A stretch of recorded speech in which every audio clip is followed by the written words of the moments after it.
sa mga nagtitweet or nagpo-post sa mga social media platforms.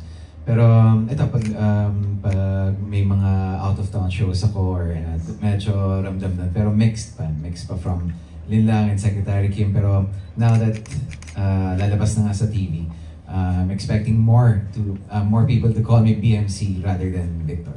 On the contrary, si Kim naman laging nagbabasa, updated sa... Ito naman lagi. Ay, di ba lagi? Yung mga reaction. Social awareness. Wow! So ikaw, Spell.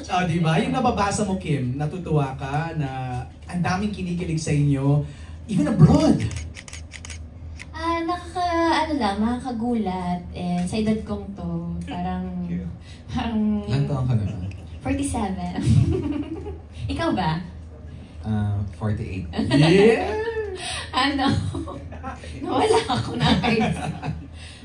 Naman, nakakatuwa talaga. Totoo lang, nakaka-amaze. Right. Na parang ang dami ulit na nanonood ng mga romantic shows. Di ba parang the past few years or months, gusto ng mga tao horror, gusto ng mga tao mystery, gusto ng mga tao action, gusto nila yung mga matatapang na ito marshmallow lang.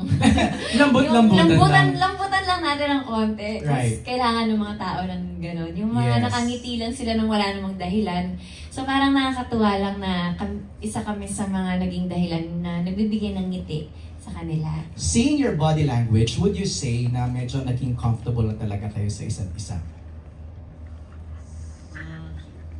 I think yes, and the role requires it as well to loosen up and be more comfortable with each other. So maybe nabagayan rin na mga roles or mga roles like here in Secretary Kim. Kimi? Body language? Yeah. Parang comfortable na kayo kasi gumaganon ka na sa kanya. Oo naman. Nasasakali ko pa nga. Wala naman sa kanya yan. pero naman, syempre, ilang taon ko na rin nakatrabaho mga isang taon. Lagpas isang taon na rin. Right. Last year, January ko siya January no? Last year. Parang na rin. Yun, parang mas nasanay naman na siya sa pag-uugali ko, sa ingay ko. Kanina nga, backstage ko, oo, parang yung kulitan niya nakakatuwa lang. Wala na lang sa kanya, wala na siya, isa lang siyang ganyan lang. Sa lang poste. Grabe naman. Okay, sinabi mo Kim na since January of last year nag-work na kayo, what's the funniest memory so far ng working with each other? Funniest? Yeah. Kay Paolo, sandali lang, himayin ko muna. Ang dami ba? Wala. Wala, kaya pala himayin. Funniest?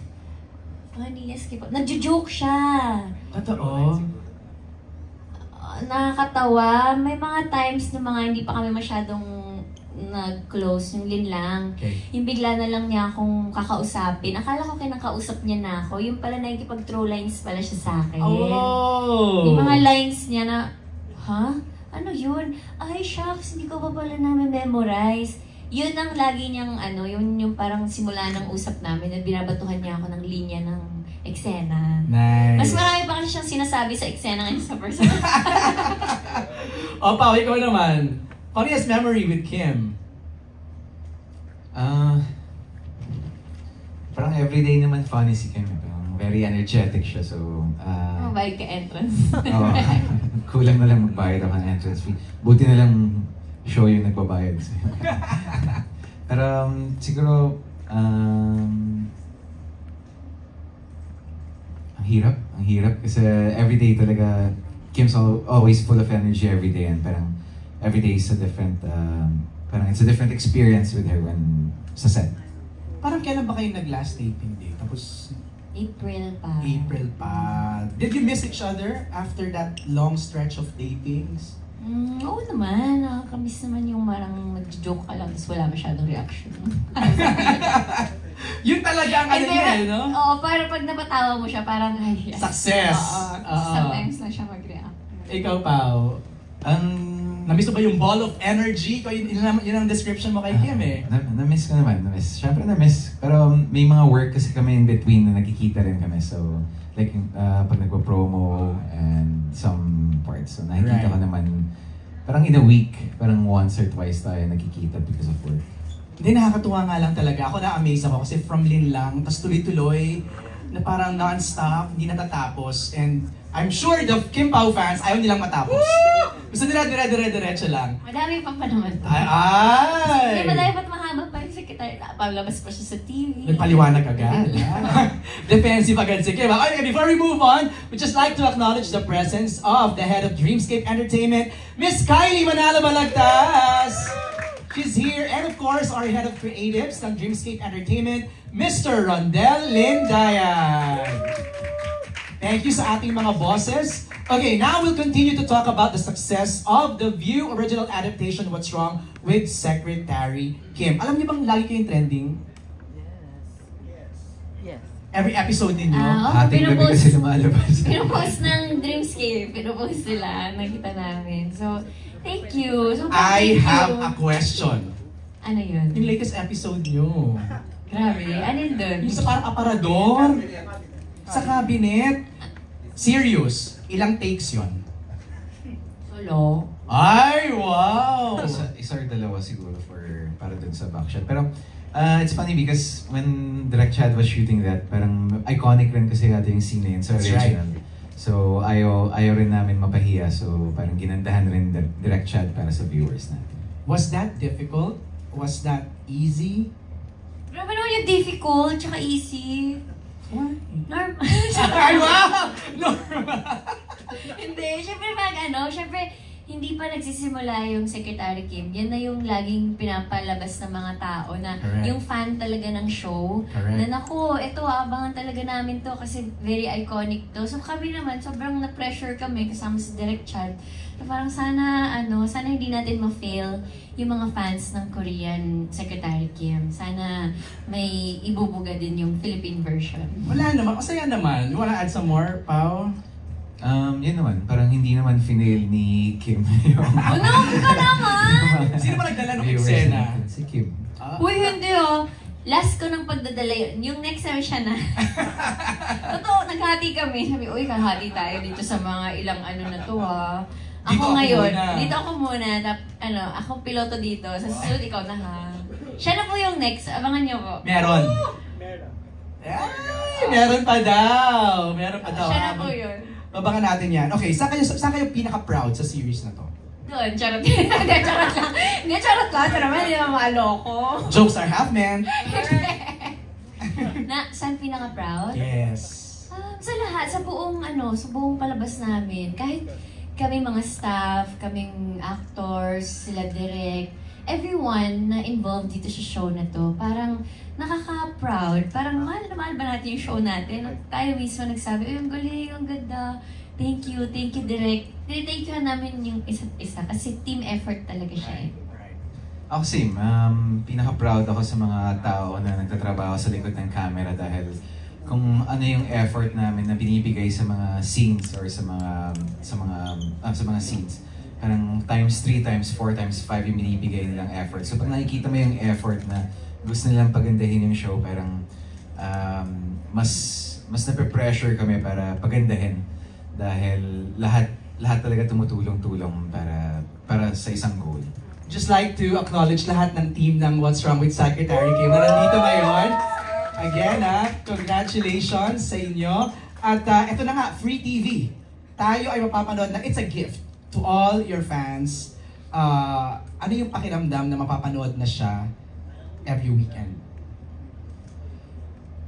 Me, I'm very excited because same with Lin Lang when it was shown on Amazon Prime. Tapos hindi namin in-expect na tatangkilikin pa rin ng ganito when it comes paglabas sa Free TV. And I'm hoping na sana ganun rin sa paglabas ng What's Wrong with Secretary Kim sa Free TV. Na ganun pa rin yung pagtangkilik ng mga tao para sa show na to. Kim, you're everyday. Siya din naman. Lunch hanggang dinner, tapos hanggang weekend. Ako ay isang solid kapamilya. Ang sarap na ng feeling, Kim, no? Very, of course, very thankful, of course, to my mother network dahil yun nga, yung tiwala na binibigay nila. And sana, hindi maumay yung mga fans sa aming Mondays to Sundays kami. Hindi yan. Konting atsara lang para tanggal umay, pero very thankful kami. And then we're hoping and praying na sana mas marami pang makapanood nito ngayon na nasa Free TV na siya mapapanood sa Kapamilya Channel, A to Z, TV5. So, yun, every weekend. Right. Kumbaga may gigil sa weekdays, may kilig sa weekend. Yes. Yun. And then nagpapasalamat din kami syempre sa pagsuporta nila sa Linlang. Kasi kahit napanood din nila sa Prime, hanggang ngayon parang nagigigil pa rin sila talaga. So very, very thankful. Maraming salamat talaga. Can I officially say this? I don't know how you would react to this, no? Pero ako ang feeling ko lang from someone outside looking in, parang kayo yung breakthrough love team ng 2024. Pero may love team. I know you're kind of allergic to that word or phrase, pero yung pairing nyo, unprecedented na halos lahat Kim Pao ang sinisigaw. At thankful kami sa Dreamscape, of course. Sir Deo, of course, in honor of Sir Deo. So, papasalamat din kami sa mga material na binibigay sa amin. And directors, writers, hindi naman to magiging ganito kaganda ng dahil sa kanila. Wow. Maybe same lang sinabi ni Kim. We're very grateful, of course. Dreamscape gave us 2 different shows that are so different from each other, and the roles are so different. So, kahit gabi-gabi niyo po kami napapanood, I'm sure na yung weekdays niyo po ay maiiba sa napapanood niyo sa weekends dahil ayun nga, like sabi ni Kim kanina, from Inis, yung weekends naman are kilig naman. Would you be open to doing a movie just in the future maybe? Are you open to that? Kasi ang daming fans na nagre-request aside from napapanood na kayo sa Free TV and then sa View, parang posible kaya? May gagawin nga, di ba? Pinost na. Pinost ni Boss Chris Gazman na may gagawin. Wirma lang? Bakit gusto mo ba ako makasama? Tinanong on the spot, jackpot. I know, jackpot round! Pinost ng Star Cinema. Sa ibang press con yan. Ayan. Pero at least, both of you are open. Naman. Ay, hindi ka ba sumagot?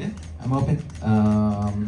Like I said, as long as it's different from Right. what we've done before. Kumbaga, parang bagong timpla naman, nakakasawa kung paulit-ulit rin na sobrang kilig or same character or very similar characters. Correct. Parang maganda naman yung no-offer namin sa mga viewers yung ibang side na kaya namin gawin. Naalala ko nga sabi ni Kim, basta maganda material at hindi minamadali. Di ba yun yung sinabi mo sa akin? Yes, madali. Para maganda. Oo.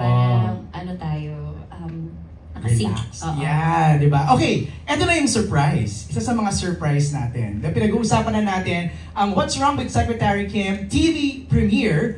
Balita namin meron tayong i-reveal. Yes. Di ba? Meron tayong i-reveal sa kanila. Yes, kaya ayan. Ready ka na ba? Yes, basta kasama ka. Ay, lumiit pa yung mata mo.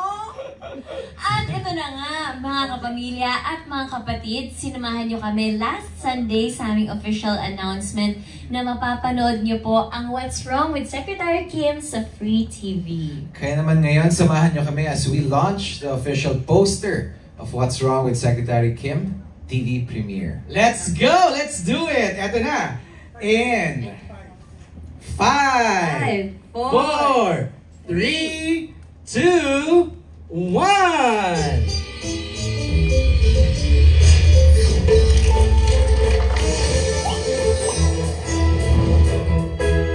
Yan!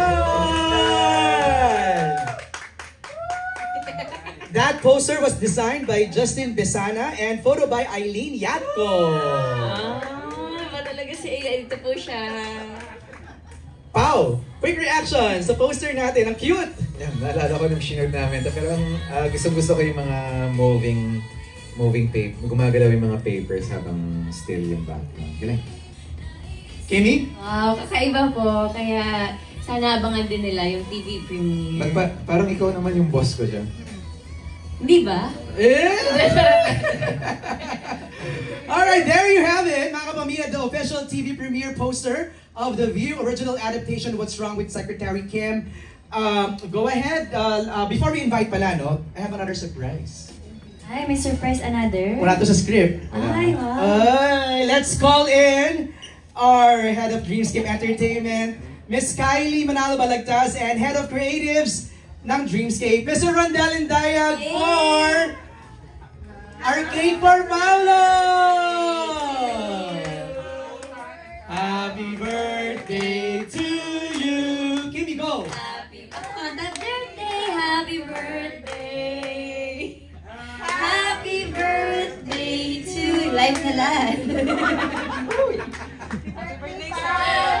Happy birthday, DMC! Wish ka! Wish? Sabihin ko ba out loud? Wala daw bulungan. Ang wish ko ay syempre more success for Dreamscape. And of course, aside from that, more income for Dreamscape. Para mas makapag-produce ng mas madaming shows. Thank you, Pao. Happy birthday! Have a seat ulit. We'll just ask Paolo and Kim to please invite everybody sa ating inaabangang free TV premiere ng What's Wrong with Secretary Kim.